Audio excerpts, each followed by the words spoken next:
பேரஞ்ச பிறந்தக அண்ணாவின் மண்ணின் மீது அவர் மிகுந்த அக்கறையும் கொண்டவர், அன்பும் கொண்டவர். எனவே அதை பரிசீலித்து விஷால் கிராமத்தின் அருகில் பாலாற்றில் தடுப்பணை கட்ட முன் வருவாரா என்று அறிய விரும்புகிறேன்.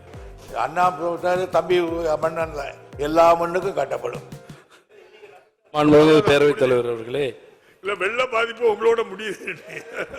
மாண்புமிகு நீர்வளத்துறை அமைச்சராகவே முன்னவர் அவருடைய மாவட்டத்திலிருந்து வருகிற பாலாறு காஞ்சிபுரம் எல்லையில் நுழைந்து பிறகு அது நீண்ட தூரம் பயணித்து அது கடலில் கறக்கிறது. அந்த பாலாற்றின் நடுவே தடுப்பணை கட்ட வேண்டும் என்ற நீண்ட நாள் கோரிக்கை இருக்கிறது. பேரஞ்ச பிறந்தக அண்ணாவின் மண்ணின் மீது அவர் மிகுந்த அக்கறையும் கொண்டவர், அன்பும் கொண்டவர். எனவே அதை பரிசீலித்து விஷால் கிராமத்தின் அருகில் பாலாற்றில் தடுப்பணை கட்ட முன் வருவாரா என்று அறிய விரும்புகிறேன். மாண்புமிகு அமைச்சர் எல்லா உறுப்பினருடைய ஒட்டுமொத்த கோரிக்கை ஆங்காங்கு நீர்வளத்தை பெருக்குவதற்கு தடுப்பணை கட்ட வேண்டும் என்பது. அதை நான் முழுக்க ஏற்றுக்கொள்ளுகிறேன். நானே பரிசுத்தமாக பார்த்திருக்கிறேன். எனவே இந்த ஆண்டு முதலமைச்சரிடத்தில் இதை எடுத்து கூறி பெரும் நிதியை பெற்று 1000 கழுப்பணைகள் கட்டுவதற்கு வேண்டிய அனுமதியை பெற வேண்டும் என்று முயற்சிக்கிறேன். ஆகையினால நிச்சயம் அண்ணா தம்பி மண்ணல்ல, எல்லா மண்ணுக்கும் கட்டப்படும். விநாயகன் 142 மாண்புமிகு உறுப்பினர் திரு துரை சந்திரசேகரன், மாண்புமிகு நகராட்சி நிர்வாகத்துறை அமைச்சர் அவர்கள்.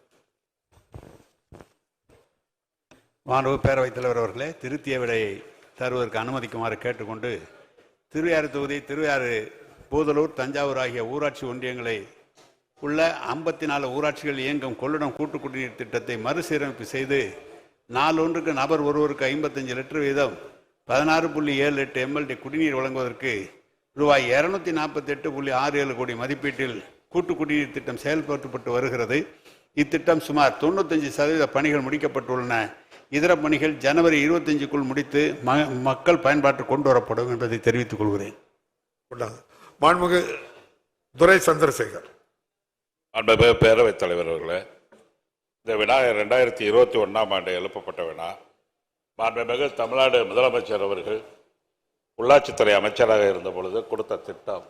அந்த திட்டத்தின் மூலமாக என்னுடைய திருவையாறு தொகுதியில் 54 ஊராட்சிகளில் குடிநீர் வசதி பெற்றாலும் வளர்ந்து வரும் மக்கள் தொகை, பெருகி வரும் குடியிருப்பு பகுதிகளினால், அதே போல் கொள்ளிடம் ஆற்றில் போதிய ஆழ்துளை கிணறு மூலமாக போதிய நீர் வராத காரணத்தால் தான் இதை மறுசீரமைப்பு செய்ய வேண்டும் என்று இந்த அரசு அமைந்தவுடன் மாண்புமிகு முதலமைச்சர் அவர்களிடம் நகராட்சித்துறை அமைச்சரிடம் கோரிக்கை வைத்தோம். அதன் அடிப்படையில் இன்றைக்கு 90% மேலே அந்த பணிகள் நடைபெற்று மிக விரைவிலே பயன்பாட்டுக்கு வர இருக்கின்றது என்பதை அமைச்சர் தெரிவித்திருக்கிறது. மாண்புமிகு முதலமைச்சர் அவர்களுக்கும் மாண்புமிகு நகராட்சித்துறை அமைச்சர்களுக்கும் நன்றி தெரிவித்துக் கொள்கின்றேன். அதில் கூடுதலாக அந்த ஊராட்சிகள், திருவையாறு ஊராட்சியில் ஒரு 26 ஊராட்சிகளும், தஞ்சாவூர் ஊராட்சி ஒன்றியத்தில் ஒரு 15 ஊராட்சிகளும் விடுபட்டிருக்கின்றன. அந்த பகுதியில் நிலத்தடி நீர் உப்பு நீராக மாறி வருகிறது. இந்த காரத்தன்மை 750 மில்லிகிராம் இருக்கின்றது பரிசோதனை செய்ததில். எனவே அது பொதுமக்கள் அதிகமாக சிறுநீரக பிரச்சனையால் பாதிக்கப்படுகிறார்கள். எனவே புதிய கூட்டு குடிநீர் திட்டம் அமைத்து மாண்புமிகு அமைச்சர் அவர்கள் அமைத்து தருவாரா என்று அறிய விரும்புகின்றேன்.